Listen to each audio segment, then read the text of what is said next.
We begin with the arrest of Jeffrey Epstein associate. No, not your favorite president, CEO, or famous actor. We're talking about GHISLAINE Maxwell, who was hiding out in New Hampshire before being charged with sexual abuse. Now, we knew GHISLAINE and had no idea. We barely vacationed together. She was on the complete other side of the jet, and I have to say, the accusations against GHISLAINE are so disturbing, including that she was hiding out in this absolute dump. Had I known she could live there for more than 3 seconds without vomiting, I never would have associated with her. Now, GHISLAINE likely has dirt on friends Bill Clinton and Donald Trump, which brings us to today's debate. Clinton versus Trump. Whose pit stains are larger? Trump did appoint Alex Acosta to his cabinet after Acosta struck a sweetheart deal with Jeffrey Epstein, so that's gotta be worth at least a 5-inch diameter. But Bill Clinton is named 26 times in the Epstein flight logs, and she did attend his daughter's wedding. I think you're looking at beach ball-sized pit stains there. Now, moving on, COVID infection rates are hitting new records all across the country, prompting the White House to completely overhaul how they tell Americans death is inevitable. According to NBC News, the virus is with us, but we need to live with it, is how one official said the administration plans to message on the pandemic. We have to keep in mind that this is in the tradition of other great presidential messages. Who could forget after 9/11, President Bush telling the country to grow up? Roosevelt inspired a weary nation with the words, "Does baby need his bottle?" And, of course, President Kennedy delivered the immortal words,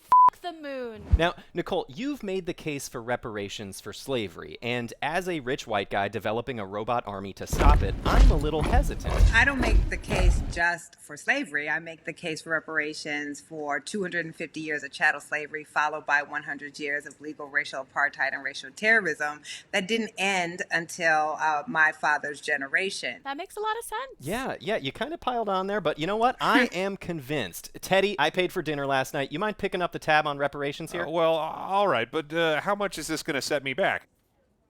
It would be in the trillions. Whew, okay, well, that's a hard pill to swallow.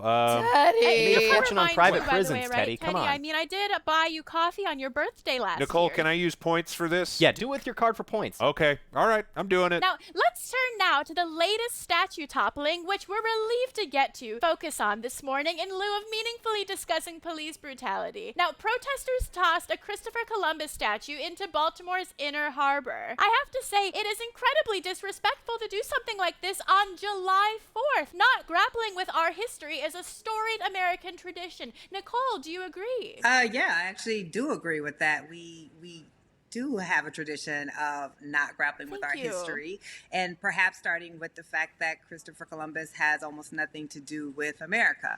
I'm not even sure why we have statues to the man who landed in the Caribbean and was responsible for pretty wide-scale genocide. Now, Nikole, I didn't want to bring it up, but yes, like you, I also do some historical writing and reporting. We covered the story of Columbus in my children's book.